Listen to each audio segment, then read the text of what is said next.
Welcome to episode 44 of the How to Japanese podcast. Good morning from Osaka, where summer has officially broken and it's very comfortable weather. Finally, we made it. Although everyone said this year was hotter than last year, but I didn't feel it, to be honest. Last year felt much worse to me. I don't know why. I think maybe because June last year felt worse than this year. Maybe that was why. But we made it. We're through it and onward to fall and winter. This month, I am looking at sumimasen.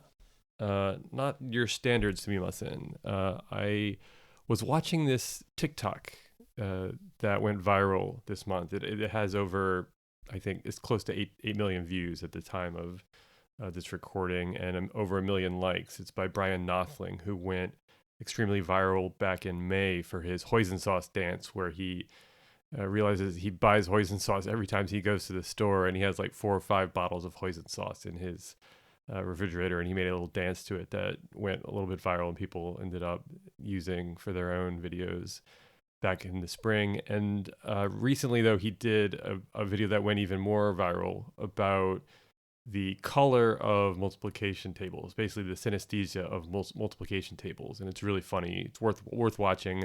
I linked to it in the newsletter this month.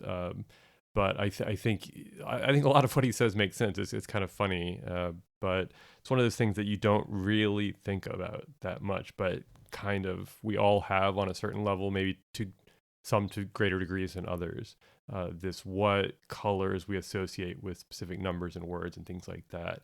And it reminded me of the kind of like sensation I got when I got this work email a couple of years ago from a colleague, and he was replying late to me. And so he did a very standard apology at the start of his email, henji ga okurete sumimasen. And, very simple, straightforward. I'm sorry, my reply is late, except his sumimasen was written in katakana.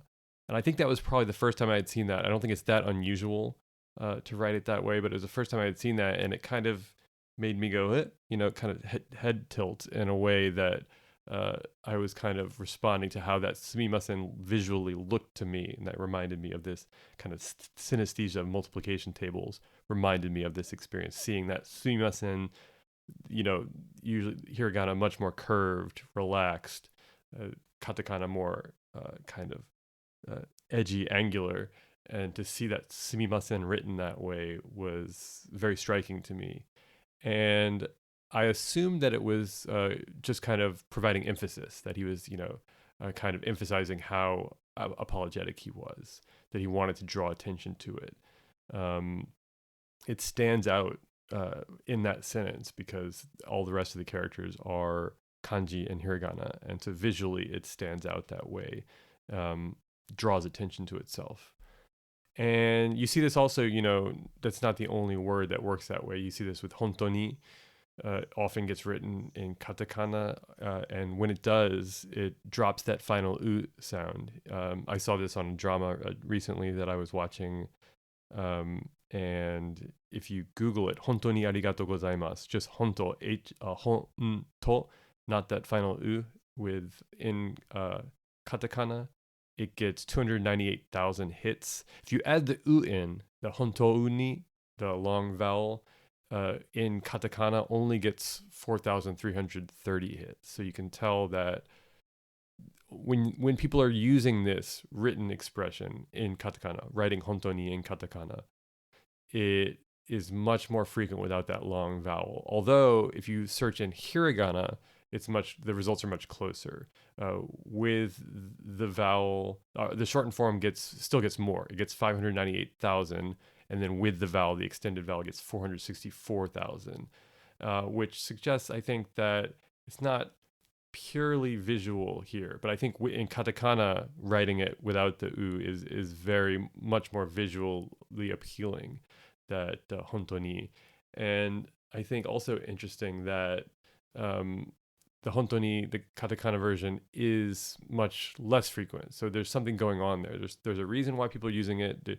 It gets a lot of hits, but not quite as much as the hiragana. And I didn't search the number of kanji, but I don't think it would get anything close to that. But people are using it as a kind of way to make a distinction, I think. And so I wanted to kind of dig in this month and figure out what kind of distinction it was making. Was it just emphasis like I was thinking? And so I started Googling a little bit, and I found this really interesting paper by Hitomi Masuji, who is a professor, and she wrote a paper called 現代日本語におけるカタカナ使用の実態とその背景, which there's no official English translation of the title, but if I was going to give it a translation, it would be something like the current state of katakana usage in modern Japanese and its background. And she goes over a huge range of different katakana usage in this paper. And one of the phenomena she looks at is this phenomenon, this writing of sumimasen, not in hiragana, but in katakana. And it's called higairaigo no katakana hyoki. In English, that would be non-gairaigo, non-loan word katakana notation. So in other words, this is using katakana to write words that are usually written in kanji or hiragana. So this is what I've just been talking about, writing sumimasen, which is normally written in hiragana, in katakana, or writing honto ni, which is the honto is normally written in kanji, 2 characters, writing that in katakana instead. So Masuji, when what she's looking at is a huge range of different materials in this paper. All of it, I think, is worth reading. I haven't read all of it. I've kind of skimmed the conclusions, and I want to go back and look at a couple other sections that seem interesting. But she looks at television programs, commercials on TV, work emails, product packaging, traffic notices, and academic journals. And I think her goal seems to be to look at materials that haven't been examined quite as much on a linguistic level, academic linguistic level, and see what that says about katakana usage. She seems to divide the usage into 2 big, broad categories, one linguistic and non-linguistic. The linguistic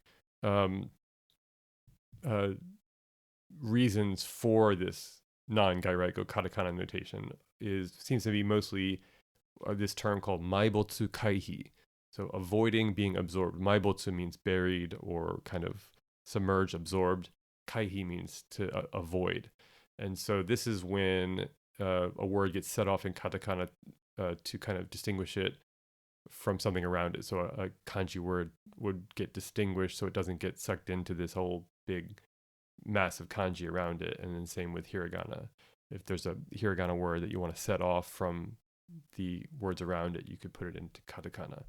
And then the other like kind of non-linguistic reason for doing this is what she terms like context, contexto, which is written in katakana.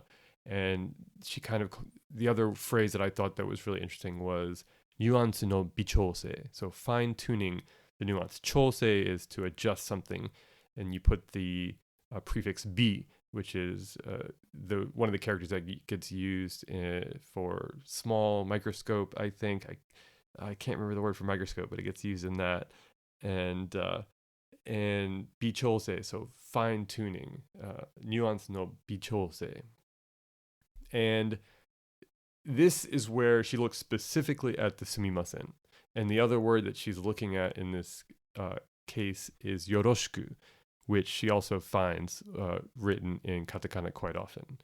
And in this case, the material she's looking at are all these work emails. And so she's examining, is really interesting. She's examining maybe 4 or 5 different people, 6 different people, and she has dozens of emails from all of them. And she determines what their standard usage is, and then what their alternate usage is, and when and why they choose that alternate usage. So, for example, if somebody's writing yoroshiku in hiragana, why and when they do yoroshiku in katakana, or if somebody's using yoroshiku in kanji, why and when they do katakana, and the same thing with sumimasen. And so her conclusion is that it's almost exclusively within a company, used with people kind of on the same level of that company, same hierarchical level. So you wouldn't be used with a boss.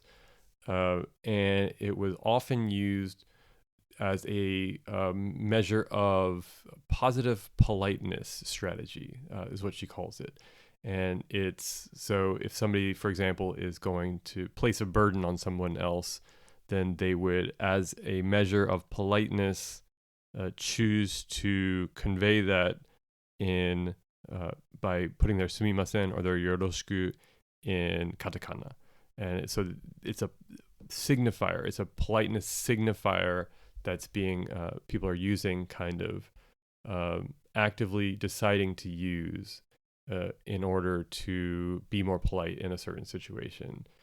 And I thought that was really interesting, and it kind of jived with my own experience. The guy that I was working with was definitely my superior, but he wasn't my boss, and so it was a situation where I was the kind of communication between him and the company and my boss and bosses, and however, we were very familiar in constant communication, so we got along really well. And so for him, it would have been very easy to write sumimasen in katakana as a way to kind of emphasize that apology, I think. But as a measure, according to Masuji, I think, of trying to be polite about it, emphasize that the nature of that apology.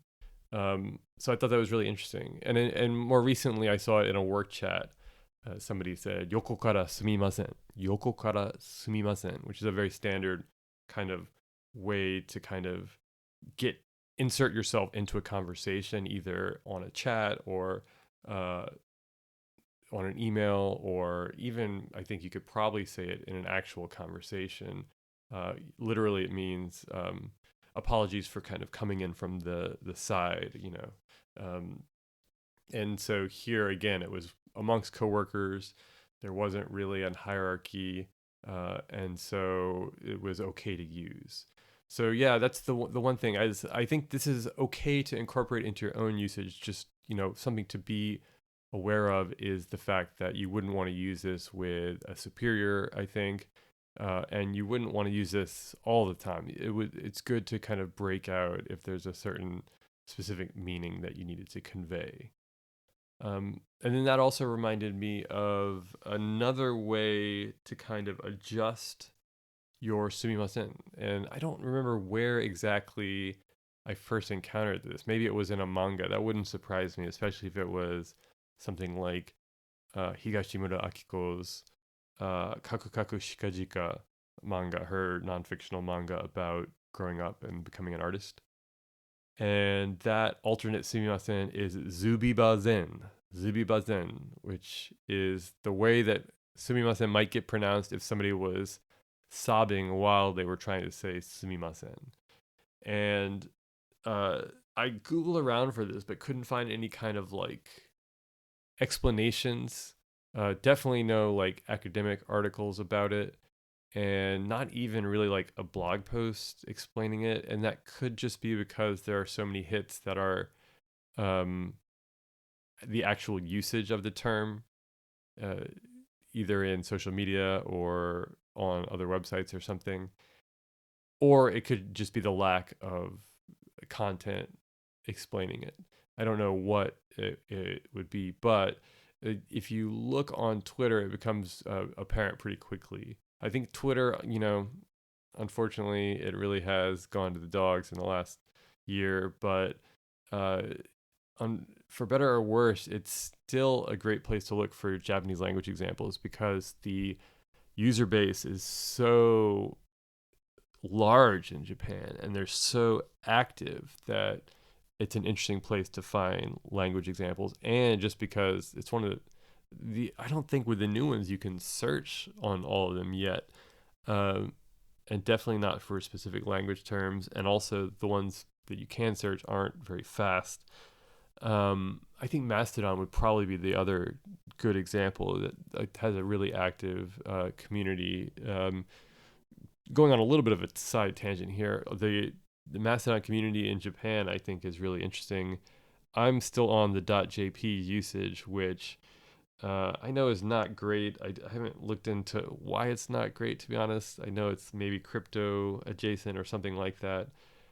But actively use it that much, but I do like to load it up when there's something happening, like some kind of major cultural event, like a sporting event or like kohaku or something like that during the New Year's holiday. Because if you go to, let me open up my phone and see exactly what it is so I get this right.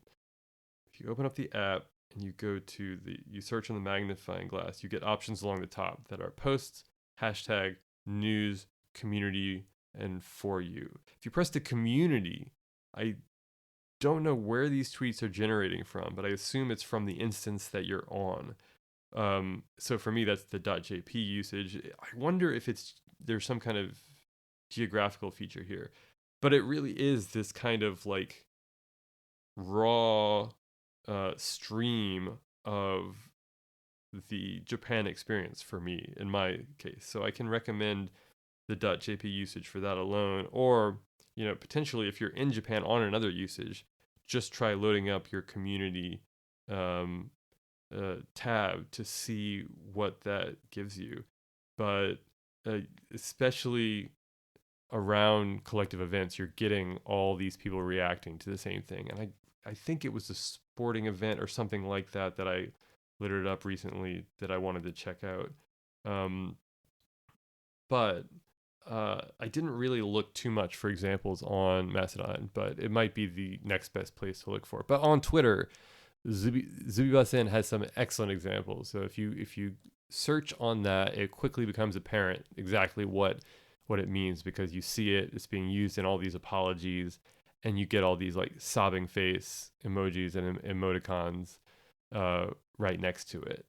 So I thought that was also another really kind of interesting link between visual, auditory aspects of language. That this is the sumimasen in katakana is very much visually representing someone's level of politeness, visually representing the way somebody might say sumimasen in a slightly more katai, tight pronunciation to emphasize how sorry they are.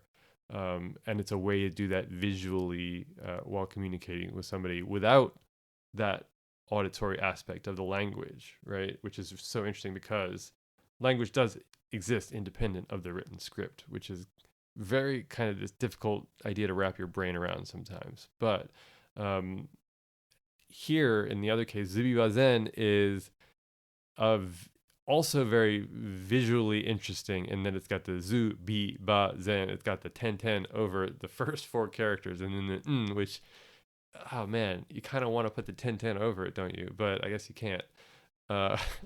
And also, so it stands out visually like the katakana sumimasen does. However, it's really trying to capture something auditory. It's trying to capture that specific sound of somebody crying and saying this, mispronouncing a word, and saying it in this adjusted way, non-usual way, to thereby emphasize the apology, which was super, super interesting.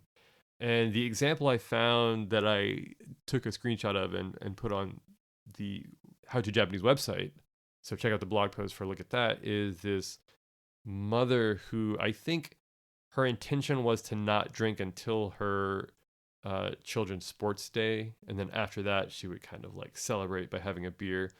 But I guess she kind of broke down and decided that I gotta have a beer, so she put a picture of the beer on Twitter, and she said, "Oh, I meant to not drink until the sports day. Zubibazen." And so was apologizing to all her followers on Twitter. So that's the main articles for this month. I hope that you found that interesting. Let me know if you have any thoughts about it or questions about it. Glad to dig in deeper. Or if you have any questions in general, I'm glad to write on specific topics. If anyone out there has anything that they're curious about.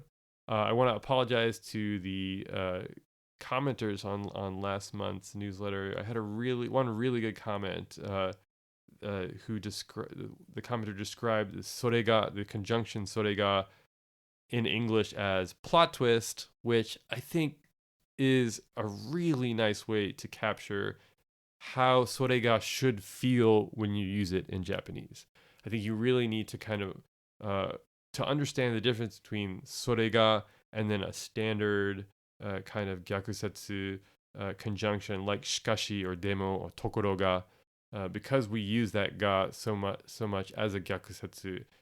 Sometimes understanding how the sorega should feel when you use it to kind of subvert somebody's expectations, you need to kind of get that through some other kind of shortcut until you start to really fully understand it in Japanese. And maybe plot twist is a way that you can kind of use, you can step over to the Japanese by thinking about it as plot twist, like, so the example I used last month was somebody, expecting you to arrive at a certain time, and, oh, I'm going to arrive at 10 o'clock.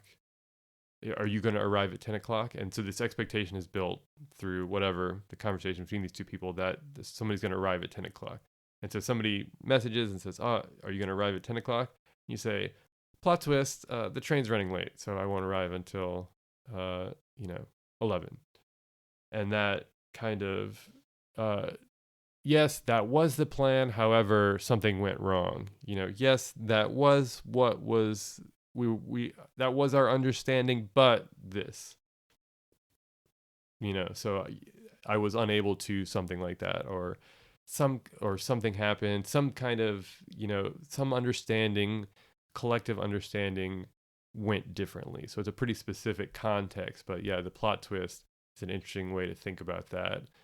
And maybe not fully equivalent, but really useful, like English expedient, I think, to kind of get you into the position where sorega can be used effectively. That's it. That's all I've got for this month. I think the other iro things that I wrote about in the newsletter are, I have tried the new Asahi Super Dry. They released on October 11th a beer called Dry Crystal, which is 3.5% alcohol, which now I guess they have a Dry Zero, which is their non-alcoholic version of the Super Dry, which I actually just tried this weekend because I was curious, because I had tried the other, I think Asahi's got two other non-alcoholic beers, one other new one, which was okay. The Dry Zero is also only okay, but the All Free, I think, is really kind of surprisingly good. I don't know how they do that. It's kind of mysterious. But this Dry Crystal would then be somewhere between these non-alcoholic offerings and this 5%, standard Super Dry. I don't know why they're releasing it in October, though. That doesn't make any sense for me at all. Personally, I would want something like this during the hottest time of the year, when you can really just look something to crack open and pound when it's super hot. And but my only guess is that beer kind of consumption naturally tends to increase in Japan in the summer. That's what people talk about, is that it just, demand for beer goes up during the summer naturally.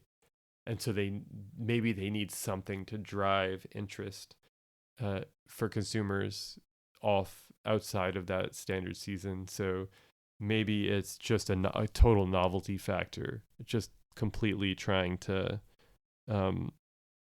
get people to look at something new, buy something new.